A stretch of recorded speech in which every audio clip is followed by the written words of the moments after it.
నమస్కారం, welcome to I dream. ధర్మ మార్గం కార్యక్రమానికి స్వాగతం. నేను మీ విజేత. ప్రస్తుతం మనతో పాటు ఉన్నారు ప్రముఖ జ్యోతిష్యులు బ్రహ్మశ్రీ చేబిఎం కిరణ్ శర్మ గారు. ఇప్పుడు వారితో మాట్లాడి మరిన్ని విషయాలు తెలుసుకుందాం. నమస్కారం అండి. అఖండ ఐశ్వర్యమస్తమా. మనకి శని త్రయోదశి, ఈ మాసంలో వచ్చే ఈ శని త్రయోదశిని మన అందరం కూడా ఏ రకంగా ఉపయోగించుకోవచ్చు? ముఖ్యంగా శనేశ్వరుడు అనగానే అందరూ కూడా భయపడుతూ ఉంటారు. అమ్మో మళ్ళీ ఏ రకమైన ఇబ్బంది తెస్తాడో ఏంటో అని చెప్పి ఒక భయం అందరిలో ఉంటుంది. శని వల్ల చాలా మంది ఇబ్బందులు కూడా పడుతుంటారు.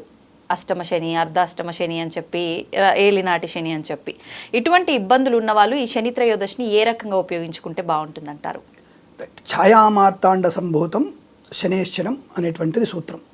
అంటే ఛాయా మార్గంలో ఉంటూనే అనేకమైనటువంటి శుభాల్ని కలిగించేవాడు శనీశ్వరుడు. సో చాలామంది శని అనగానే భయపడే వాళ్ళు ఎక్కువ ఉన్నారు. కారణం ఏంటంటే భయపెట్టేటువంటి జ్యోతిష్కులు ఎక్కువైపోయారు. జ్యోతిష్యుల యొక్క సమస్య అది. సో కాబట్టి వ్యాపారాత్మక ధోరణితో ఉన్నటువంటి జ్యోతిష్కులు ఇలాంటివి ఎక్కువగా ప్రచారం చేసే అవకాశం ఉంటుంది. అంటే జ్యోతిష్కులు తప్పనటం లేదు, అంటే వ్యాపారం చేయగలిగేటువంటి వ్యక్తులు మాత్రమే అని చెప్తున్నాను. అందుకే సో ముఖ్యంగా శనేశ్వరుడి యొక్క అనుగ్రహాన్ని పొందుకోవడానికి ఒక్కొక్క తిథి ఉంటుంది మనకి. ఇక్కడ త్రయోదశి అనేది శనీశ్వరుడికి అత్యంత ప్రీతికరమైనటువంటి తిథి అంటారు. అది శుద్ధమందు కానీ బహుళమందు కానీ. అందుకే త్రయోదశి శుద్ధమందు కొన్నిటికి శుభకార్యానికి పనికొస్తుంది, బహుళమందు కొన్నిటికి శుభకార్యాలకి పనికిరాదు. సో ముఖ్యంగా శనివారం రోజున త్రయోదశి వచ్చినప్పుడే మనకి శని త్రయోదశిగా చెప్పబడుతోంది. అలా 2 సార్లు వచ్చే అవకాశం ఉంటుందండి? మీ దాంట్లోనే సమాధానం ఉంది. 2 రోజులు మీకు శనివారం రాదు. శనివారంతో కూడుకున్నది శని త్రయోదశి. అవును. కాబట్టి ఇక్కడ మనకి చాలా మంది అదే కన్ఫ్యూజ్ అవుతున్నారు. 30వ తేదీ ఆగస్టు శుక్రవారం రోజున ప్రారంభమై శనివారం మధ్యాహ్నం వరకే ఉంది కదా, మరి శని త్రయోదశి పూజని సాయంకాలం చేసుకోమని చెప్తారు కదా అంటే ఎక్కడ కూడా సాయంకాలం చేసుకోమని చెప్పలేదండి. శని త్రయోదశి పూజని ప్రదోష కాలంలో కూడా చేసుకోవచ్చు, చేసుకుంటే బలం ఎక్కువ. ఎందుకు?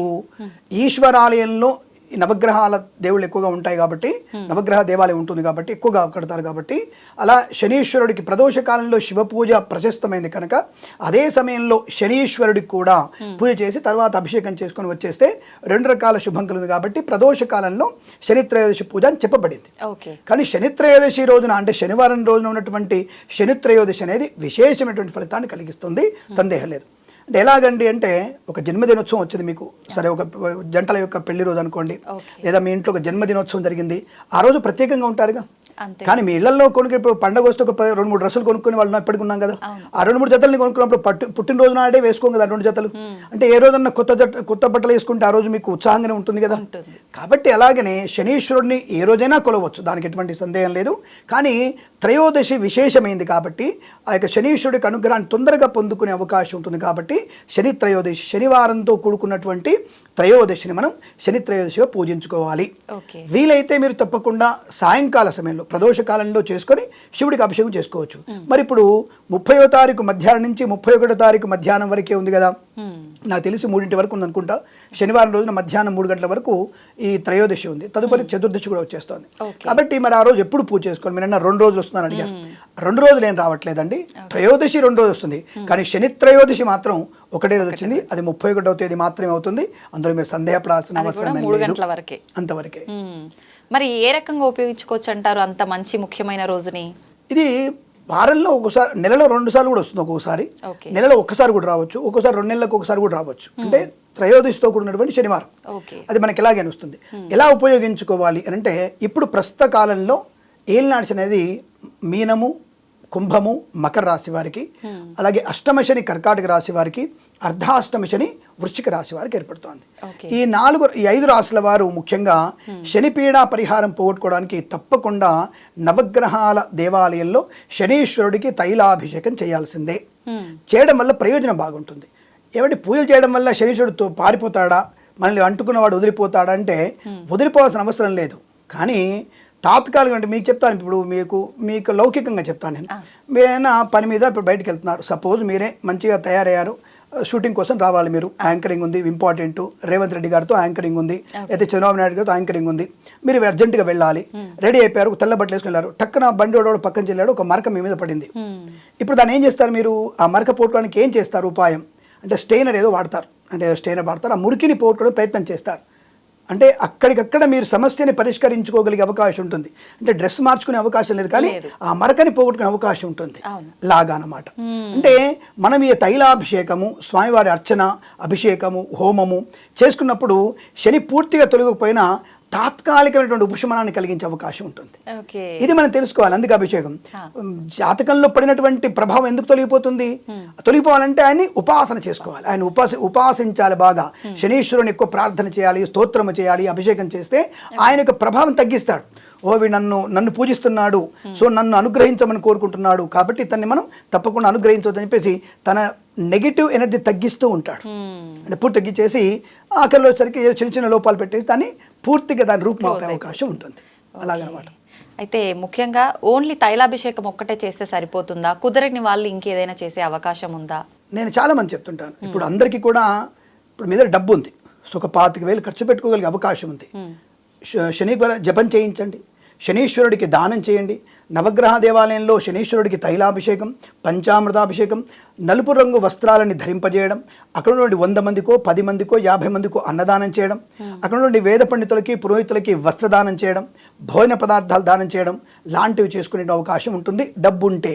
డబ్బు లేదు, ఓన్లీ అభిషేకం చేసుకుని వచ్చేసేయండి. తైలాభిషేకానికి కూడా అవకాశం లేదండి అన్నప్పుడు నీళ్లతో అభిషేకం చేయండి, జలముతో అభిషేకం చేయండి. ఏమంటే అక్కడ పోయి స్వామివారికి పదార్థం నువ్వులు పెట్టలేనండి నేను, అక్కర్లేదు. ఒక చిన్న మారేడు దళం పెట్టండి, మారేడు దళం దొరకలేదండి నాకు, తులసి దళం పెట్టండి, అది కూడా దొరకలేదు స్వామి, ఒక రాగి ఆకు పెట్టండి, అది కూడా సాధ్యం కాదు, నాకు ఒళ్ళు బాగాలేదండి, ఈ అష్టమ శని వల్ల నాకు మోకాళ్ళ నొప్పులు వచ్చేసాయి, నాకు వచ్చేసింది, మా ఆయనకి నమ్మకం లేదు, జ్యోతిషాలు నమ్మి మా ఆవిడకి నమ్మకం లేదు, కాబట్టి మేము చేయలేము, మేము ఎలా జపం చేసుకోవాలి? ధ్యానం చేయండి. ఏం ధ్యానం చేయాలి? మీరు ఒక ఇంట్లో, మీ ఇంట్లోని హాల్లో సోఫాలో కూర్చొని 2 కాళ్ళ దగ్గర పెట్టి హాయిగా మనస్ఫూర్తిగా శనీశ్వరుడి దేవాలయానికి వెళ్ళినట్టుగా, ఆ స్వామిని అభిషేకించినట్టుగా, అలంకారం చేసినట్టుగా, వజ్రమయ కణకమైనటువంటి అలంకారం చేసినట్టుగా, అక్కడ 100 మంది కాదు 1000 మందికి మీ స్వహస్తాలతో అన్నదానం చేసినట్టుగా, అలాగే బ్రాహ్మణులకి బంగారము వస్త్రము దానం చేసినట్టుగా దాన ధ్యానం చేయండి. ఈ దాన ధ్యాన ఫలితం కూడా మీకు తప్పకుండా అనుకూలమైన ఫలితాన్ని కలిగిస్తుంది. ఇది చాలా ఇంపార్టెంట్. చాలా మంది చెప్తాను ఈ విషయంలో, ప్రతి ఛానల్లో చెప్తాను నేను. ఖచ్చితంగా మీరు ధ్యాన దానం వల్ల కూడా విశేషమైన ఫలితం కలుగుతుంది.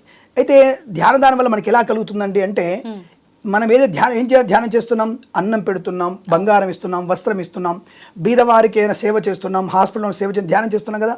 ఈ ధ్యానం చేయడం వల్ల నీ మనోభావన ఏంటంటే, అవతలి వాళ్ళకి ఏదైనా ఒక మంచి పదార్థం వస్తువు అందాలి అనే భావంతో చేస్తున్నారు మీరు, అంటే అవతల లబ్ధి చేకూరాలని.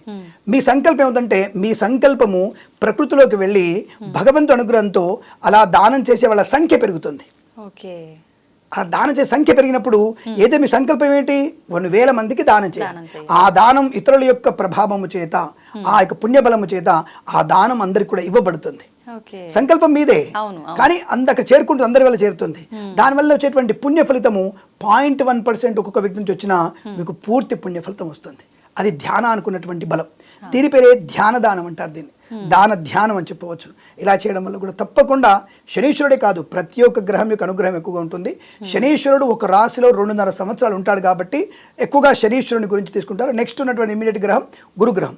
ఈ 2 గ్రహాల గురించి మనం ఎక్కువగా అందరి బయటి ప్రపంచం తెలుస్తూ ఉంటుంది. బట్ మిగతా గ్రహాలకు ఒక్కొక్కసారి కుజుడు కనుక పెట్టాడనుకోండి, అక్కడ మీకు నిజంగా చెప్పాలంటే కుజుడు కనుక ఆ 2-3 రోజులు కనుక సరిగ్గా లేకపోతే బోన్ విరిగిపోద్ది. మనకి తీవ్రమైన యాక్సిడెంట్స్ అవుతున్నాయి సరే, ఖచ్చితంగా మీకు బయటికి కనబడిన గాయము లోపల ఎముకలు ఇరిగిపోయేటువంటి స్థితిని కలిగిస్తాడు కుజుడు బాగాలేకపోతే. కుజుడు ఎక్కడో కనుక కర్కాటకంలో నీచులో ఉన్నాడు అనుకోండి, ఆటోమేటిక్ మనకు ప్రమాదం ఎక్కువగా ఉంటుంది. బట్ ఈయనొక్కడనే మనం ఫోకస్ చేస్తాం, శనీశ్వరుని ఒక్కడనే ఫోకస్ చేస్తాం, మిగతా వాళ్ళని మనం ఫోకస్ చేయం. కాబట్టి ఇది కారణం. 2.5 సంవత్సరాలు ఒకే రాష్ట్రం ఉంటాడు కాబట్టి ఆయన గురించి మాత్రమే మనం ఎక్కువగా విచారం వ్యక్తం చేస్తుంటాం, విచారణ జరుపుతుంటాం. అలాంటిది అనమాట. ఇప్పుడు ఇందాక కూడా మీరు నలుపు రంగు గురించి, నలుపు రంగు ధరింప చేయటం అని చెప్పి ఒక మాట అన్నారు కదా. శనీశ్వరుడు అనగానే నలుపు రంగు నిజంగా అంటే ఆయనకు ప్రీతికరమైనది కాబట్టి ధరిస్తే మంచిదా, ధరించకుండా ఉండడం మంచిదా? ఈ డౌట్ చాలా మందికి ఉంటుంది. ఒకటేంటంటే జన్మజాతక ప్రకారంగా అది కొంత చూసుకోవాల్సి ఉంటుంది. జన్మజాతకంలో గనక షష్టాష్టకాల్లో గనక శనీశ్వరుడు ఉన్నప్పుడు ఆ వస్త్రాలు ఇతనికి నెగిటివ్ కలిగిస్తుంది. సహజంగా శని ప్రీతి కొరకు మనం తప్పకుండా నలుపు రంగు వస్త్రాన్ని దానం చేయడమే, దానం చేయడం, ధరించడం 2 కూడా మీకు శుభాన్ని కలిగిస్తుంది. తప్పకుండా శనీశ్వరుడు అనుగ్రహం పొందాలంటే మీరు నలుపు రంగు వస్త్రాన్ని ధరించాలి. మీకు కనుక తులలో కనుక శని ఉంటే ఉచ్చస్థితి అంటారు. ఈ తులలో ఉచ్చసినటువంటి రాశుల వారు ఎవరున్నా సరే తప్పకుండా మీరు నలుపు రంగు వస్త్రాన్ని ధరించాలి. మకర కుంభాల్లో శనీశ్వరుడు ఉన్నా సరే మీరు తప్పకుండా నలుపు రంగు వస్త్రాలు ధరిస్తే చాలా మంచిది, శుభం కలుగుతుంది. కానీ మేషరాశి వారు, వృశ్చిక రాశి వారు దాదాపుగా నలుపు రంగు వస్త్రాన్ని, సింహరాశి వారు కూడా పూర్తిగా విసర్జించడం, కర్కాటక రాశి వారు కూడా నలుపు రంగు వస్త్రాన్ని విసర్జించడమే మంచిది, అది శుభం జరుగుతుంది శాశ్వతంగా. దాదాపుగా. అంటే ఒక్కొక్కసారి తప్పదు, ఒక్కొక్కసారి మనం వేసుకోవడం వల్ల నష్టాన్ని ఏం చేయడు, కానీ కాస్త మనకి మంచి రోజు ఉన్నప్పుడు హాయిగా వేసుకోవాలి. పుట్టినరోజున ఎందుకు నలుపు రంగు వస్త్రాలు, పెళ్లి రోజున నలుపు రంగు వస్త్రాలు ఎందుకు, మీ పిల్లల బర్త్డేలకో, మీ పెద్దవాళ్ళ పుట్టినరోజుకో, పెద్దవాళ్ళ యొక్క పెళ్లి రోజుకో మీరు నలుపు రంగు వస్త్రాలు ఎందుకు? నలుపు అనేది ఇప్పుడు మోడర్న్ ప్రపంచంలో ఈ సినిమా ఫంక్షన్ అందరికి కూడా నలుపు రంగు డ్రెస్ వేసుకున్నాడు అనేది కొంత ఒక రకమైన ఫ్యాషన్ అయిపోయింది. నలుపు ఆకర్షణ కారణం, నలుపు ఆకర్షణ కారణం అవుతుంది. అంటే జనాల్ని ఆకర్షించేది, వశీకరణానికి ఉపయోగపడుతుంది అది. అలా అని చెప్పేసి వాళ్ళు వేసుకుంటున్నారు, అది కూడా ఒక మంచిదే, కానీ అందరికీ పడకపోతే ఇబ్బంది కదా. కాబట్టి మీరు ఎవరికైతే సరిపడుతుందో వాళ్ళు మాత్రమే ధరించి, సరిపడని వాళ్ళు విసర్జించడమే మంచిది. సంతోషం అండి, మంచి విషయాలు చాలా చక్కగా వివరించారు. శుభమస్తు. సర్వే జనా సుఖినో భవంతు. నమస్కారం.